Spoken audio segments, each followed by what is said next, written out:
I knew that there is a nurse involved in this case. You know, he reacted to rejection. And since my husband, even the night my husband died, my father-in-law got to the house. You know, the nurse even narrated everything that happened to him. In fact, my husband's manager wanted to get the nurse arrested that night, but he asked us to let her go. That he does not have any business with her. The father-in-law asked them to let the nurse go. That we should let her go. That he doesn't have any business with her. And you know, despite the begging that, you know, a lot of people begged him not to bury my husband that night, but he insisted I was going to bury. In fact, even the day they wanted to bury my husband, they didn't inform me. I got to know online. You were not informed that you were going to bury your husband? Mr. Chu, a whole lot has happened. Even the day my husband, even the day of his burial, they wanted to kidnap Liam from me at this scene. Like my father-in-law and there's one woman. The woman is like I don't know. I don't want to call it. The woman is, but they have a relationship. They have a close relationship. You know, it's more like they had plans in collecting Liam from me that day, because it got worse to the extent that we had to put Liam inside nylon to take him out of that space. So you're saying this battles you've been fighting started from the day second day my husband died up to this moment. And so, you know, the fact that the autopsy results came out inconclusive is one thing that I don't, you know, it's hard to accept. Because I knew so well that my husband actually had an injury from the fight he had with his friend. Which friend?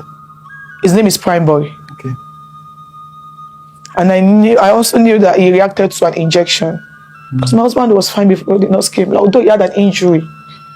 In fact, the day he died, he had a podcast with one girl. What's the girl's name? Susan Pork. Susan Pajok. Pajok, yeah, I think, yeah. I think, I don't know. He has a podcast. So for you to know, he was actually, and that was the day our son clocked 5 months. 12. I hate like that 12 number is a weird number to me. Because, you know, it's the day I'm celebrating my child's birthday, and I'm also mourning my husband. So, you know, I knew he reacted to an injection, and the fact that at the end of the autopsy it came out inconclusive just because of one mistake that my father-in-law made. The fact that he buried him. You know, if it was not buried, it should have been another thing entirely, but because it was buried, so they said his body has already decomposed. So most of the tissues that they are supposed to remove from his body has rotten. And you know, the fact that it came up inconclusive is one thing I don't even want to accept.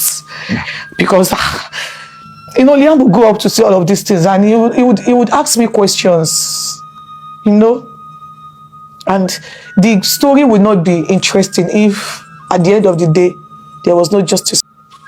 I'm not going to lie to you. They cannot deny the fact that they made life so unbearable for my husband. And Narimani and his crew made life unbearable for your husband. They cannot deny that fact. That one thing they cannot deny. You know, a lot of people might be everywhere to support them in bashing me, you know, so that I wouldn't talk the bullying aspects. But the few ones that are online cannot be erased. And Liam will go up to see all of those things.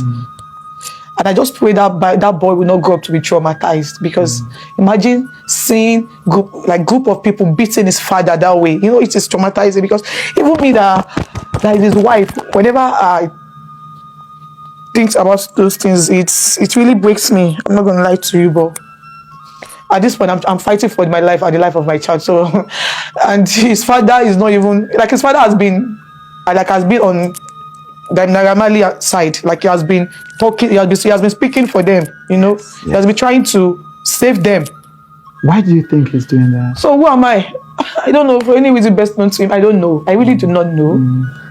You know, I really do not know. So essentially, you're saying that the justice for mohbad hasn't been gotten up to this moment. And the justice for mohbad that your father-in-law is asking for is not the same justice for mohbad that the public is asking. It is not. Yeah. And you're essentially fighting on two fronts. Yeah. You're fighting for justice for your husband? One thing that keeps me awake every night. You know, if only the dead could see. You know, because the whole family knew how much my husband loved Liam. He has tattooed Liam's name even before seeing him. Like you know, he sees Liam as like Liam is literally like his source of happiness.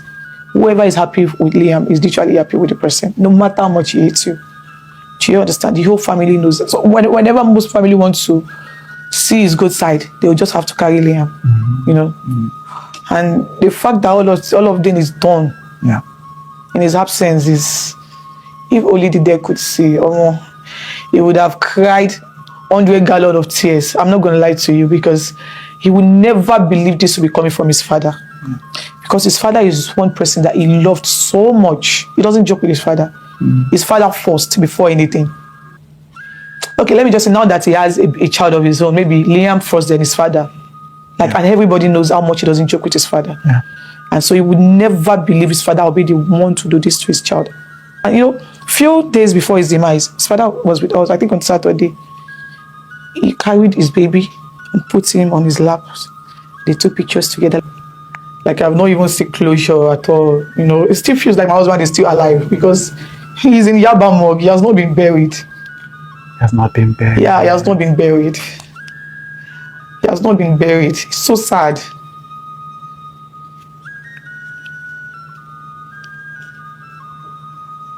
He has not been buried.